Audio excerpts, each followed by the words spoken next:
The next great resource for local weather is now available. DigitalWeatherDesk.com is your source for up-to-the-minute local weather. Add DigitalWeatherDesk.com to your favorites, download our app, and follow me on social media. The Digital Weather Desk, powered by Century Next Bank.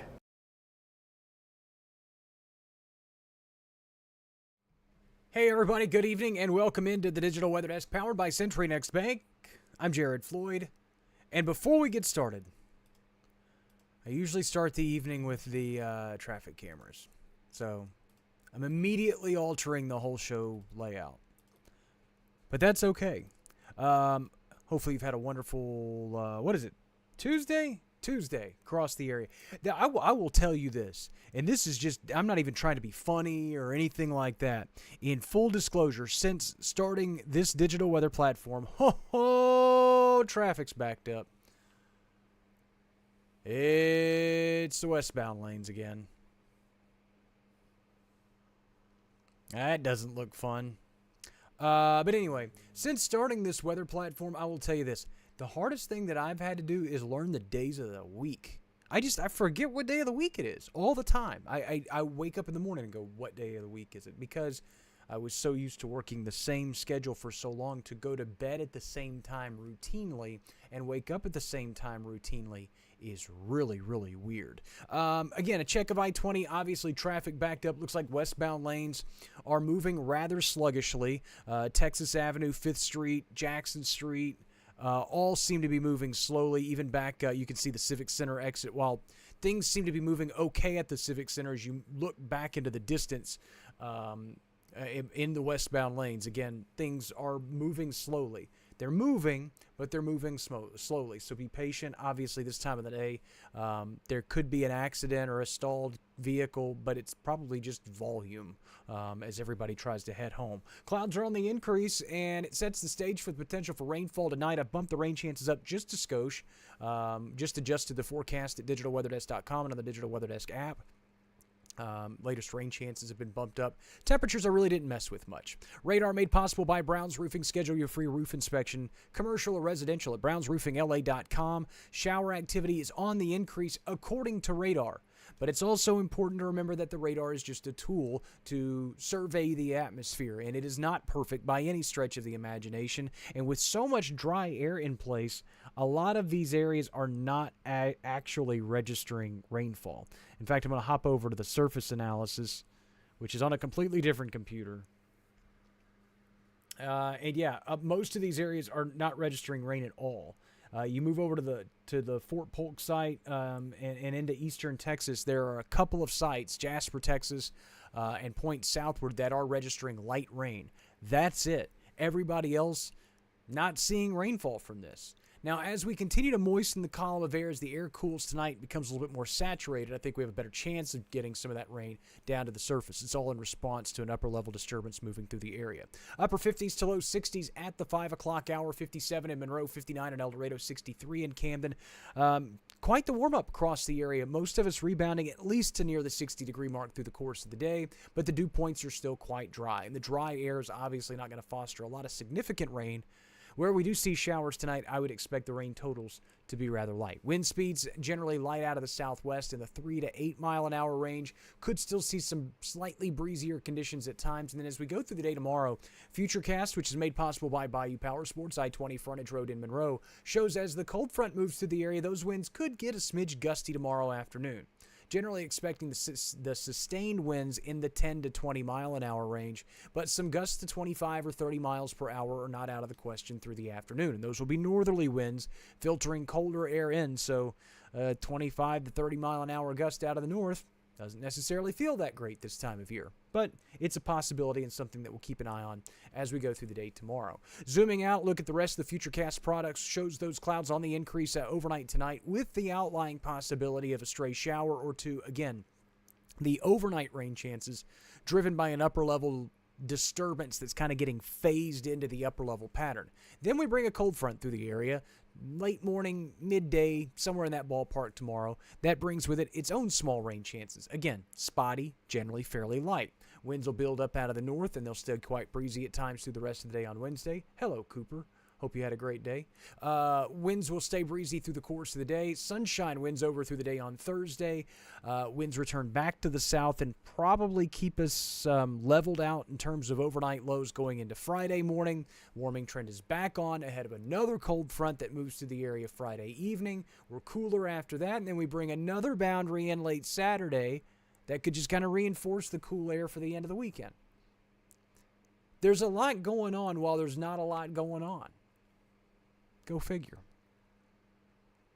And I mean, in all seriousness, that's a pretty active pattern, but it's an active pattern that doesn't really allow for a lot of moisture return. We'll look at that in just a minute. Here's a look at POPs, probability of precipitation. And what you see here is kind of a somewhat raw data product. So as you look at it tonight, and you're probably thinking, okay, it means 50% rain chances in Monroe. That is not how I have tailored the forecast. In fact, I've bumped the rain chances up to about 30%, 40% for the southern parishes and counties, and then farther northward, those rain chances are still quite limited. But it does show the highest potential for rainfall in our southern parishes through the overnight. Then we bring the actual boundary through the area midday tomorrow. Again, best chances of rainfall along I-20 and toward the Mississippi Valley, and spreading into the southern parishes late in the day tomorrow. Again, these are tools that we use to tailor the forecast. Those are not the exact numbers that you should expect. There's that upper level, mid-level disturbance that I was talking about that's just kind of phasing into the upper pattern that will drive the small rain chances tonight. Then we bring the cold front in, strong northerly flow aloft, so that means cool, dry air, sunshine through the daytime hours on Thursday. There's that Friday front I was talking about, and then a secondary follow-up boundary late in the day on Saturday. But all of that, generally speaking, for most of that time frame, is embedded in a relatively northwesterly flow aloft. Now, sometimes that flow is more northerly and more amplified. Sometimes it's more northwesterly. Sometimes it's west-northwesterly. But it is not southwesterly. So it is not allowing for any kind of moisture return across the area. We're not gathering subtropical moisture. We're not getting these winds out of the surface. I just hit my wedding ring on the desk. That's why it was so loud. Anyway, winds at the surface are out of the south. We're not really gathering a lot of deep layered moisture in any layer of the atmosphere that would foster any kind of significant rain chances. That's why most of my forecast graphics and the explainers to all of this really hinge around temperatures. They don't really hinge around rain chances. But we have bumped those rain chances up tonight. Again, a few spotty showers across the area. Most of it should be fairly light. And we'll look for daytime highs, overnight lows rather, in the mid-40s.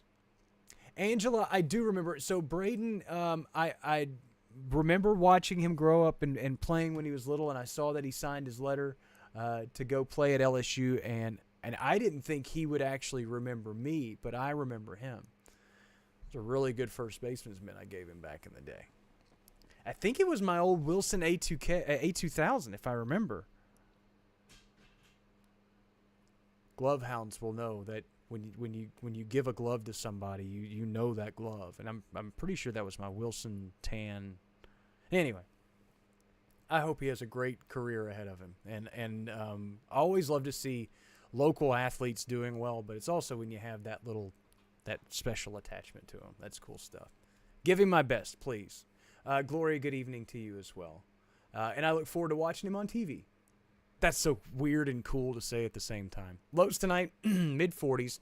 Scattered showers a possibility, but again, as the air cools, becomes more saturated, some showers will be a possibility as well. Daytime highs tomorrow, upper 50s to near 60 degrees. Slight rain chance. Winds will be out of the west, 10 to 15 miles per hour. Those rain chances are better south of the I-20 corridor. Winds, again, west becoming northwest late in the day. Hey, Miss Bonnie. Hey, Miss Brandy. Hey, Miss Wanda. Hello, everybody. Thank you so much for joining in. 7-day forecast made possible by 3B Hardware.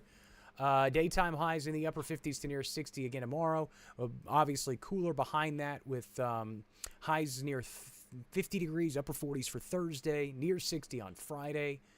Low 50s Saturday, Sunday with morning lows back to and even below the freezing mark. But the rain chances just kind of up and down, but more down over the next 7 days. Morning lows approaching the freezing mark really on any given day, but specifically for Thursday morning and then again on Sunday morning. And that's really how the forecast shakes out for the rest of this day, for the rest of this week.